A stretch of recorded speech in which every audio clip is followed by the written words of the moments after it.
மண்ணுக்கு வழங்கும் அதிகாரத்தை பறிக்காதே பறிக்காதே.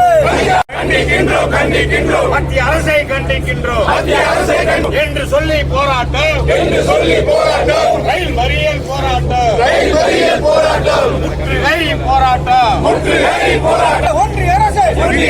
ஒன்றிய அரசு வாபஸ் வாங்க. மூன்று புதிய சட்டங்களை மக்கள் விரோத சட்டங்களை வாபஸ் வாங்க.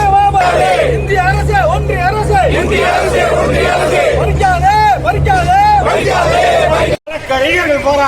வழக்கறிஞர்கள் போராட்டம் வாபஸ் பெறு ஒப்பரும்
இல்ல பாய், கரெக்டா அப்படி இல்ல பாய்.